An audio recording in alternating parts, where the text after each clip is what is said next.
Saya juga punya alasan. Gunanya dia. Jadi kenapa dia acara wording nggak pernah saya bawa? Karena pertama tentu saya tidak merasa akan mendapatkan apa-apa dari acara wording atau apa segala macam ngajak dia. Karena ini saya sepakat sekali. Saya tuh selalu dapat, atau kita ngomongin ke masa kecil ya kata dia. Bapak saya itu kadang-kadang bisa, maaf papa kalau nonton, papa baik-baik saja. Cuma saya waktu kecil tuh sering dengar betapa berprestasinya bapak saya. Pintar katanya. Di tentara juga berprestasi. Luar biasa lah pencapaian yang dilakukan. Nah sedangkan saya tuh nggak pernah membanggakan apa yang saya lakukan ke anak saya. Apakah anak saya mengerti? Saya seorang pemain film kayak tahu ya. Tahu. Mas tahu nggak ya? Tahu ya. Tapi karena emang nggak pernah cerita apa yang saya lakukan. Saya pikir tuh apapun yang saya hasilkan di luaran, nyampe depan pintu rumah ketika ada anak-anak tuh semua tuh nggak ada artinya. Anak-anak tuh cuma peduli. Saya sadarnya adalah, hei kamu bapak saya, apapun yang kamu lakukan saya tidak peduli. Cuma kalau udah di rumah, ayo kita main, gitu loh. Dari ini kan kita udah paham lah ya pasangan Kasabaya sama Karingo. Kayaknya gini deh, kalau misalkan dirimu menang penghargaan, biasanya kalau misalkan aktor ke atas, kalau ada istrinya kan udah mandatory kan.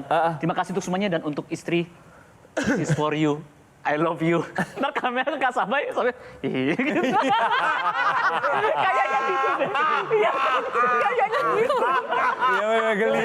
Ringo sempat menjual motornya, karena padahal itu salah satu hobinya banget nih, karena merasa kalau touring hanya kebahagiaan untuk diri sendiri, bukan dengan keluarga khususnya anak-anak. Hobi laki-laki kan kadang itu penting juga. Semua kan pembelajarannya ketika pandemi. Waktu pandemi itu ada fakta yang menggampar saya. Oke, motor itu akhirnya memang tidak terpakai pandemi, semua orang nggak bisa keluar. Ingat waktu kita masih dikunci di rumah masing-masing. Waktu itu adalah ajakan naik motor di pandemi. Anak-anak motor udah bisa keluar tuh, nongkrong dengan motor segala macam. Anak saya belum bisa, karena tidak ada tempat yang buka pada saat itu. Saya bisa motoran, tapi pas pulang ke rumah si Bjorka tuh inget tiduran di lantai gitu loh, bosen. Terus kayak, hah, kok nggak fair sekali ya? Saya sih bisa dengan motor, tapi anak saya enggak. Terus saya ngerasa kayak ternyata saya nggak pengen anak saya nanti motoran. Sampai ngerasa kayaknya ini salah satu hobi yang ngejauhin gue dari anak deh. Kalau gue pribadi ngerasa kan ada orang yang bisa ngedekatkan hobinya dengan anaknya. Nah kalau ini adalah hobi gue yang masih bisa deket sama anak adalah motret. Gue suka motret dan objek favorit gue adalah mereka gitu.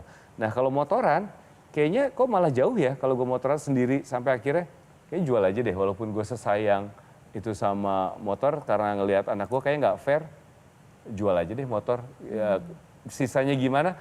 Udahlah gue kalau motor kejual nggak ada pilihan, gue sama anak gue pokoknya bareng terus kayak gitu sih. Wow. Waduh. Masih berkaitan dengan parenting. Saya pernah mengenal bapaknya Ringo. Waktu Ringo jadi tamu saya dan saya ingin bikin kejutan mendatangkan bapaknya Ringo. Itu waktu saya telepon untuk bapaknya datang, bapaknya nyambut dengan bahagia dan nangis loh. Iya. Bisa dipertemukan dengan anaknya. Sesuatu yang dia rindukan. Iya. Tapi begitu saya dengar tadi, bapak saya kaku. Tapi ternyata bapak itu kadang-kadang gitu ya. Dia kaku tapi sebenarnya ada sesuatu yang ingin juga dia ingin memeluk tapi Tidak bisa Nggak tahu caranya dan karena iya. Itu dirasakan nggak? Karena waktu itu juga Ringo bilang yang paling saya rindukan dari rumah adalah tidur sekamar dengan semua keluarga. Betul. Bapak, anak, saudara ada di ibu situ. saya, iya sampai sekarang saya masih Dan kamu melakukan pada anak kan? Benar, saya tidur harus berempat, masih berempat. Kalau yang anak paling pertama mau tidur sendiri biasanya nggak dibolehin karena saya belum siap. Kalau anak beneran maksa, saya pernah pulang, anak tiba-tiba tidur sendiri. Saya malah, loh Bjorka mana? Tidur di kamarnya, saya nyelinap tidur bareng sama Bjorka. Itu artinya pengaruh orang tua masih terasa sekarang ya? Kehangatan dalam keluarga itu. Yang mungkin kalau parenting luar negeri ini salah kan? Saya bingung waktu itu tidur barengnya karena keadaan atau emang karena pengen mau ya? Karena saya kayak waktu itu nggak punya kamar deh Kang Maman. Makanya tidur di situ. Karena nggak punya kamar. Saya nggak punya kamar dan akhirnya nyaman di situ. Dan ya itu kata kunci tadi, dirimu merasa nyaman kalau tidur dengan orang tua dan saudara. Iya. Dan itu yang kamu ingin ulang pada anak. Betul. Maunya kayak gitu. Jadi sebetulnya Kang Maman, Ya. Ringo ini nggak ingin mencari hal baru dengan meniru keluarganya. Ada juga dalam Sabay. keluarga beliau. Ada.